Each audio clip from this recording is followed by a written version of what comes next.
Hello students, मैं doctor Archana Pandey, assistant professor of zoology. आज मैं आप लोग को डिफरेंट क्लास ऑफ वर्टिब्रेट्स के एलिमेंट्री कैनाल के वेरियस पार्ट्स के बारे में पढ़ाने जा रही हूँ।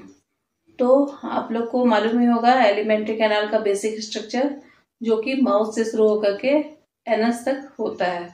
तो सबसे पहले आज हम लोग पढ़ेंगे माउथ के बारे में, जो वर्टिब्रेट्स के डिफरेंट क्लास के एनिमल्स में अलग अलग टाइप का होता है।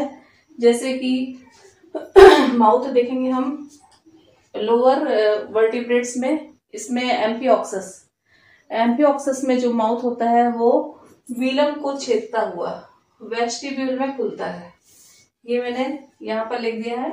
एम्फिऑक्सस में माउथ है जो माउथ, ये विलम को छेदता हुआ, विलम एक स्ट्रक्चर होता है, उसको छेदता हुआ वेस्टिब्यूल में ओपन होता है।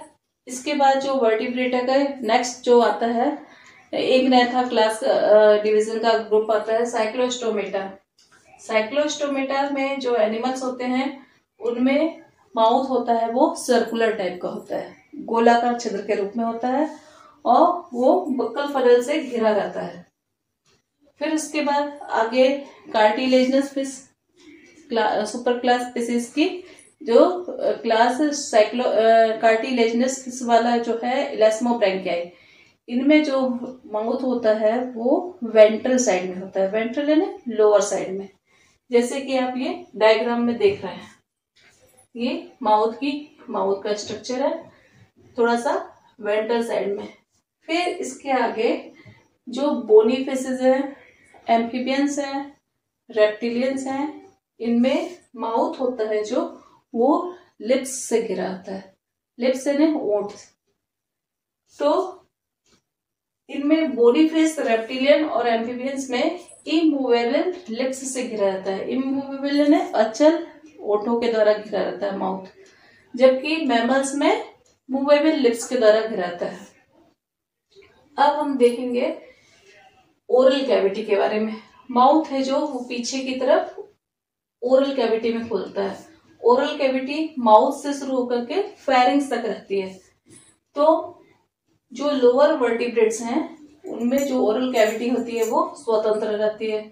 जैसे ये देखिए शार्क में ये ओरल कैविटी यहाँ तक है, जबकि जो हायर वर्टिब्रेट्स जैसे कि आप बोनीफिश और एम्फीबियन में देखेंगे कि जो ओरल कैविटी होती है वो उसमें ऊपर की तरफ जो होता है वो पैलेट पाया जाता है। पैलेट, वहीं पर क्या नेजल सैक का इंटरनल नेयर्स खुलता है। हायर वर्टिब्रेट्स में देखेंगे, मैमल्स में जो ओरल कैविटी होती है इसमें ओठ से घिरा हुआ, लिप्स से घिरा हुआ, दांत और चीक्स यानी गालों के बीच का जो स्पेस होता है ओरल कैविटी में, उसको क्या कहते हैं? वेस्टिब्यूल कहते हैं। मैमल्स में वेस्टिब्यूल कहलाता है ये स्पेस। अब देखते हैं नेजल सैक। नेजल सैक है जो वो एक्टोडर्मल लेयर के इनवेजिनेशन के द्वारा बनता है। एक्टोडर्मल लेयर के अंतर्वलन के द्वारा नेजल सैक बनता है। तो लोअर वर्टिब्रेट्स में देखेंगे कि जो नेजल सैक है वो स्वतंत्र है, वो उसका ओरल कैविटी से कोई संबंध नहीं है। और ये नेजल सैक है जो बाहर की तरफ एक्सटर्नल नेयर्स के द्वारा ओपन होता है, और बस इतना ही रहता है इसमें नेजल सैक में। और आगे देखेंगे हम लोग जो एम्फीबियंस है और लोअर रेप्टाइल्स हैं, इनमें नेजल सैक है जो बाहर तो इंटरनल नेयर्स के द्वारा ही ओपन होता है, लेकिन जो अंदर की तरफ ओरल कैविटी के ऊपर का जो पैलेट होता है उसमें उसके द्वारा इंटरनल नेयर्स से ओपन होता है। इंटरनल नेयर्स यानी आंतरिक नासा छिद्र के द्वारा नेजल सैक खुलता है। और हायर वर्टिब्रेट्स में देखेंगे आप कि जो ये एक्सटर्नल नेयर्स है और नेजल सैक अलग से ओरल कैविटी और फेरिंग्स के जोड़ के पास इंटरनल नेर्व्स के द्वारा खुलता है। ये हायर वर्टिब्रेट्स यानी हायर रेप्टाइल्स और मैमल्स में इस तरह से ओपनिंग होती है नेजल सैक की। अब हम देखेंगे accessory organs of oral cavity. Oral cavity में, ये ओरल कैविटी है, इसमें कुछ एक्सेसरी ऑर्गन्स यानी सहायक अंग होते हैं जो ओरल कैविटी में इनका क्या योगदान रहता है देखते हैं हम। सबसे पहला है टीथ, दांत हैं जो वो पाए जाते हैं लगभग सभी वर्टिब्रेट्स में, टीथ पाए जाते हैं। तो हम देखेंगे कि जो शार्क होते हैं उसमें जो दांत होते हैं वो क्या होते हैं कि उसके पॉलीफायोडॉन्ट टाइप के होते हैं और एक्रोडॉन्ट, इसको मैं लिख देती हूँ।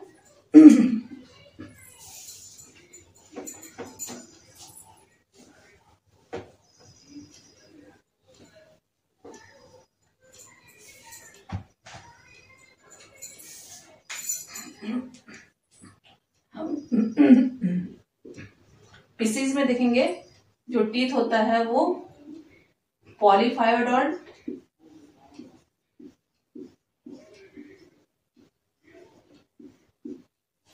एक्रोडॉन्ट,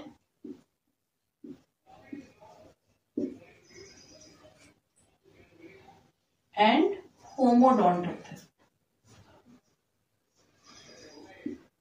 ये पीसीज एम्फीबियंस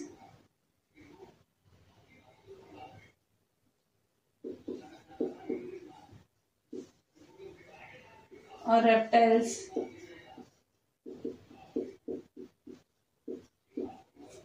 इनमें इसी टाइप के दांत होते हैं। कैसे? पॉलीफायोडॉन्ट, एक्रोडॉन्ट और होमोडॉन्ट। पॉलीफायोडॉन्ट का मतलब होता है कि टीथ इनमें जितने बार गिरेंगे उतने बार ही नए दांत आ जाते हैं।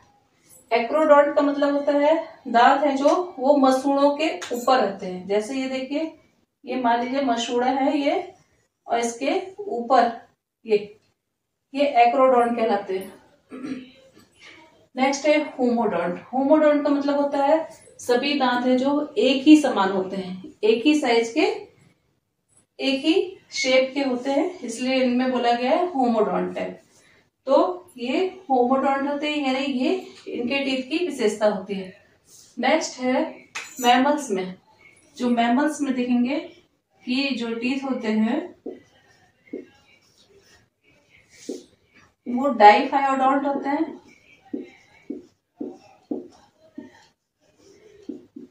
थीकोडॉन्ट और हेटेरोडॉन्ट।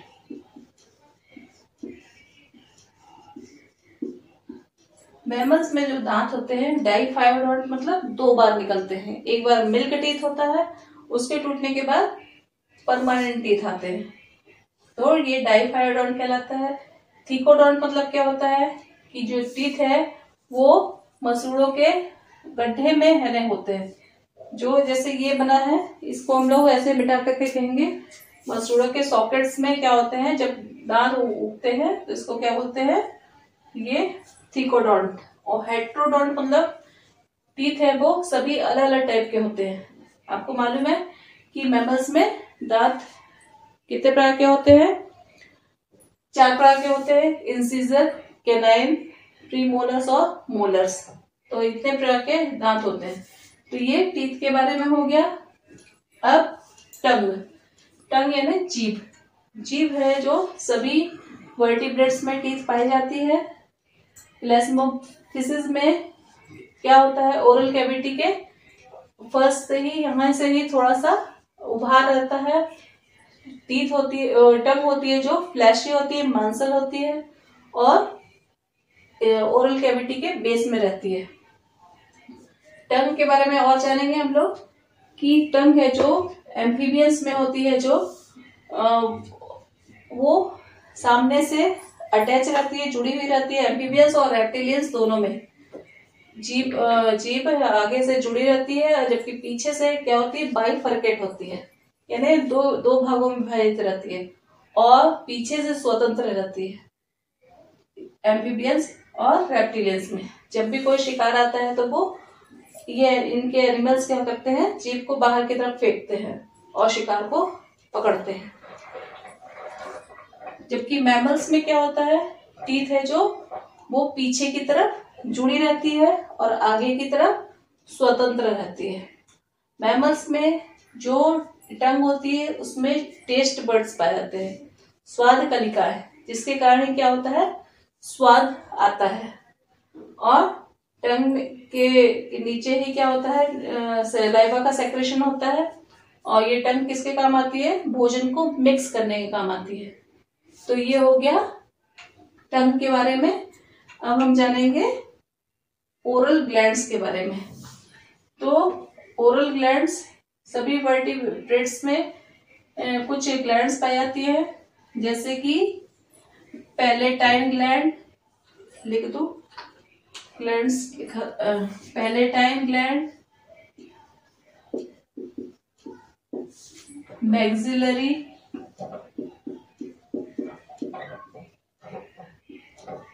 लिंगुअल,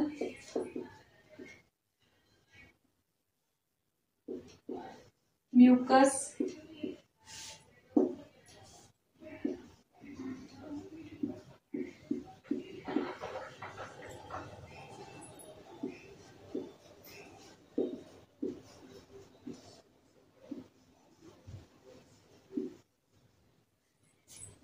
ये ओरल ग्लैंड वर्टिब्रेट्स में पाई जाती है। Palatine, maxillary, lingual, mucous, parotid और स्लाइवरी ग्लैंड।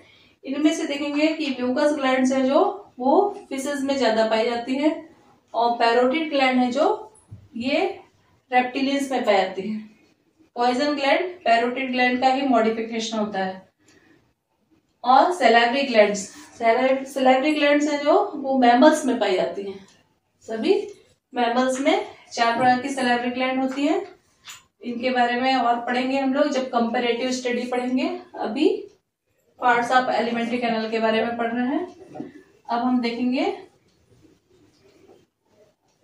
जो एलिमेंट्री कैनाल का दूसरा भाग है वो है फेरिंग्स।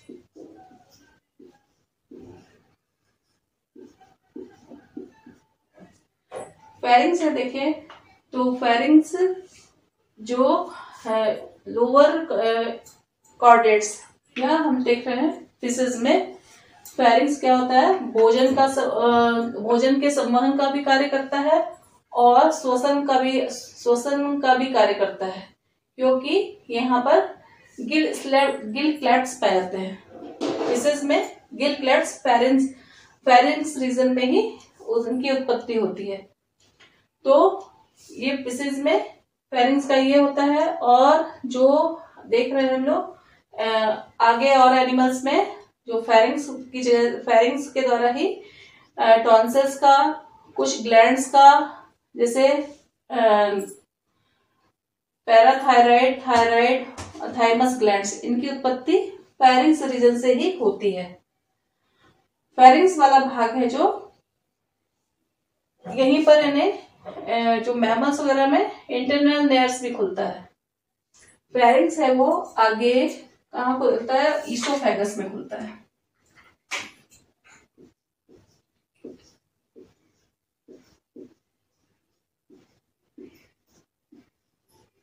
वर्टिब्रेट्स में जो नेक्स्ट पार्ट है एलिमेंट्री कैनाल का वो होता है ईसोफेगस। ईसोफेगस की लंबाई है जो वो अलग अलग एनिमल्स में अलग अलग होती है। जैसे कि फिश है और एम्फीबियंस में ईसोफेगस की लंबाई क्या होती है, कम होती है। एक्चुअली में ईसोफेगस की लंबाई गर्दन की लंबाई के अनुसार होती है। तो यहाँ रेप्टिलियंस और बर्ड्स, इनमें क्या होता है, ईसोफेगस लंबी होती है। मैमल्स में भी लंबी होती है, लेकिन सबसे अधिक लंबी है जो ईसोफेगस की लंबाई बर्ड्स में होती है। तो बर्ड्स में क्या होता है, ये दाना चुगने वाले होते हैं, तो इनमें ये ईसोफेगस है नीचे की तरफ फूल करके क्या बनाता है, क्रॉप बनाता है,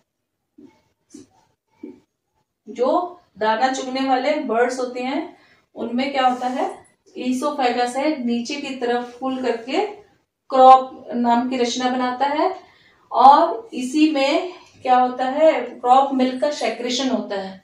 क्रॉप मिल्क का सेक्रेशन होता है जिसको बर्ड्स अपने बेबीज को क्या करते हैं, उसी से फीड कराते हैं। तो ये रचना सिर्फ बर्ड्स में पाई जाती है और एनिमल्स में नहीं पाई जाती है। ईसोफेगस में कोई भी ग्लैंड्स नहीं पाई जाती हैं। इसमें पेरिस्टाल्टिक मूवमेंट होता है, क्रमानुकुंचन की गति होती है, जिसके कारण क्या होता है, भोजन इधर फेरिंग्स से होते हुए ईसोफेगस से स्टमक में आता है। तो ये हो गया ईसोफेगस के बारे में। जैसे यहाँ पर भी दिख रहा है, इसमें एक बात और बता दें कि जो फेरिंग्स है हायर वर्टिब्रेट्स में, फेरिंग्स है वो ग्लॉटिस के द्वारा यहाँ पर रेस्पिरेटरी पाथ में खुलता है और गलेट के द्वारा ईसोफेगस में खुलता है। गलेट अलग है और ग्लॉटिस अलग है, यहाँ पर गलेट होता है। अब ईसोफेगस के बाद जो नेक्स्ट पार्ट आता है एलिमेंट्री कैनाल का, वह होता है स्टमक।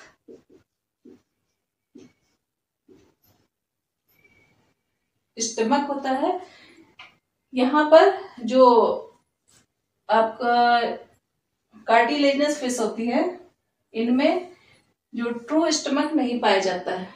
ट्रू स्टमक का मतलब ये हुआ कि इनमें गैस्ट्रिक ग्लैंड्स नहीं पाई जाती हैं। गैस्ट्रिक ग्लैंड्स का पाया जाना ट्रू स्टमक कहलाता है, नहीं पाया जाना इन्हें वास्तविक स्टमक नहीं पाया जाता कहते हैं। तो कार्टिलेजनस फिश में ट्रू स्टमक नहीं पाया जाता है, जबकि बोनी फिश में, एम्फीबियंस में, रेप्टिलियंस में और मैमल्स में ट्रू स्टमक पाया जाता है, यानी इनके स्टमक में गैस्ट्रिक ग्लैंड्स पाई जाती हैं। स्टमक में नॉर्मली 3 भाग होते हैं सभी एनिमल्स में, कार्डियक,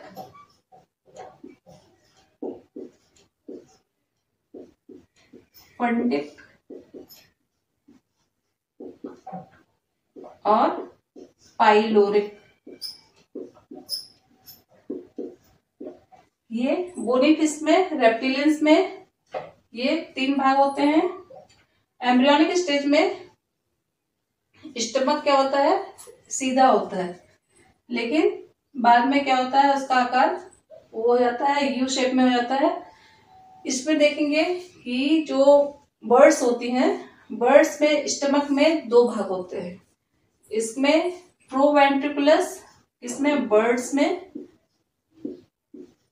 स्टमक में 2 भाग होते हैं, प्रोवेंट्रिकुलस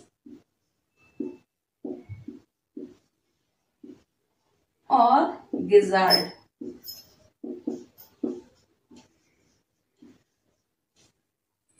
बर्ड्स में ही थोड़ा स्टमक क्या होता है, डिफरेंट होता है, यानी 2 भाग का बना होता है। ये इन अलग अलग, बाहर का भाग फूला हुआ भाग प्रोवेंट्रिकुलस और बीच का गिजार्ड कहलाता है। और इसमें जो और एनिमल्स में ईसोफेगस से जो खुलता है भाग स्टमक का, वो भाग कहलाता है कार्डियक, और सबसे नीचे वाला भाग कहलाता है पाइलोरिक, और बीच का सबसे बड़ा भाग होता है स्टमक का, वो कहलाता है फंडिक। तो ये हो गया। और मैमल्स में भी क्या होता है, जो कर्ड च्यूइंग एनिमल, यानी जुगाली करने वाले एनिमल्स होते हैं, जो जैसे गाय वगैरह, इनमें स्टमक में 4 भाग होते हैं। कर्ड च्यूइंग एनिमल में, मैमल्स में कहेंगे, स्टमक में 4 भाग होते हैं। एक होता है रूमेन, रेटिकुलम,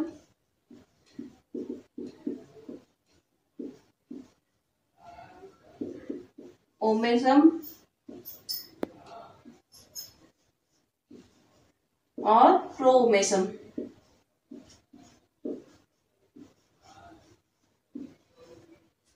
ये स्टमक का हो गया। अब हम आते हैं, स्टमक के बाद आता है नेक्स्ट पार्ट होता है इंटेस्टाइन। इसको मैं मिटा दे रही हूं या यहां पर लिख दे रही हूं, इंटेस्टाइन। इंटेस्टाइन को 2 भागों में मेन बांटा जाता है, स्मॉल इंटेस्टाइन, यहाँ स्मॉल इंटेस्टाइन SI से लिख दे रही हूं, और ये लार्ज इंटेस्टाइन, लार्ज इंटेस्टाइन।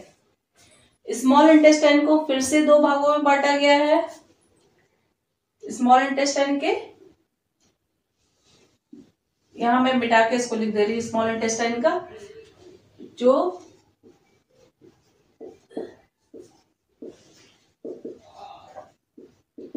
का आगे का भाग होता है, ये फिर से दो भागों में बटा होता है। ये होता है डुओडेनम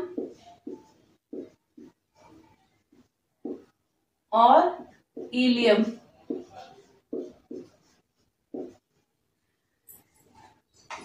स्मॉल इंटेस्टाइन डिसीज में, एम्फीबियंस में और रेप्टिलियंस में और बर्ड्स में भी क्या होता है, दो भागों में बटा होता है, डुओडेनम और इलियम। जबकि जो मैमल्स होता है उनमें एक और भाग होता है, डुओडेनम और इलियम के बीच में जेजुनम होता है, जेजुनम। स्मॉल इंटेस्टाइन है जो, इसमें जो इलियम भाग होता है वो हाथ का सबसे, स्मॉल इंटेस्टाइन का सबसे लंबा भाग होता है। वैसे एलिमेंट्री कैनाल का सबसे लंबा भाग होता है स्मॉल इंटेस्टाइन, लेकिन स्मॉल इंटेस्टाइन में भी जो सबसे लंबा भाग होता है वो इलियम होता है। ये हाईली कॉइल्ड स्ट्रक्चर होता है, बहुत ही कुंडलित स्ट्रक्चर होता है, और यहीं पर सबसे अधिक क्या होता है, भोजन का पाचन होता है। डुओडेनम थोड़ा सा यू आकार में होता है। डुओडेनम में ही आपकी लीवर की बाइल डक्ट्स और पैंक्रियास से पैंक्रियाटिक डक्ट खुलती है। इन्हें बाइल जूस और पैंक्रियाटिक जूस का सेक्रेशन है कहाँ, डुओडेनम में ही होता है। इलियम में बहुत अधिक मात्रा में विलाई यानी दरारें और crypts of Lieberkuhn, crypts of Lieberkuhn पाए जाते हैं। तो ये हो गया स्मॉल इंटेस्टाइन का। अब नेक्स्ट भाग है जो इंटेस्टाइन का, वो है लार्ज इंटेस्टाइन। जो लार्ज इंटेस्टाइन है वो थोड़ा सा स्मॉल इंटेस्टाइन से ज्यादा चौड़ा होता है और इसकी लंबाई कम होती है। तो देखेंगे हम स्पीसीज में, रेप्टिलियंस में, स्पीसीज में कार्टिलेजिनस फिश में और लंग फिश में, और एम्फीबियंस में, रेप्टिलियंस में और एवीज में जो लार्ज इंटेस्टाइन है वो पीछे क्लोएका में खुलती है, CLOACA, क्लोएका। क्लोएका का मतलब क्या होता है कि इसमें क्लोएका एक पार्ट है, जैसे इसमें दो डक्ट खुलती हैं, एक होती है, एक जेनाइटल डक्ट खुलती है, जेनाइटल डक्ट, और दूसरा यूरिनरी डक्ट, यूरिनरी डक्ट, यानी यूरिन की डक्ट अलग नली से खुलती है और जेनाइटल डक्ट दोनों कॉमन कहाँ खुलते हैं, क्लोएका में। जबकि बोनी फिश, जो बोनी फिश होती है और मैमल्स, इनमें लार्ज इंटेस्टाइन किसमें, एनस में खुलती है, एनस। यानी कि मैमल्स में जो एलिमेंट्री कैनाल का जो ओपनिंग है वो एनस के द्वारा अलग होता है, ओपन होता है, जबकि यूरिन पार्ट है जो यूरिनल का यूरेथ्रा के द्वारा अलग उससे खुलता है, छिद्र के द्वारा खुलता है। तो इस प्रकार से मैं ये देखिए मैंने बताया है आप लोग को parts of alimentary canal in different vertebrates के बारे में बताया। अगले वीडियो में मैं comparative anatomy of in different vertebrates इसके बारे में पढ़ाऊंगी। इस लेक्चर को आप लोग देखिए, यदि आपको पसंद आता है तो इसको लाइक करिए, सब्सक्राइब करिए और अपने पढ़ने वाले साथियों को भी शेयर करिए।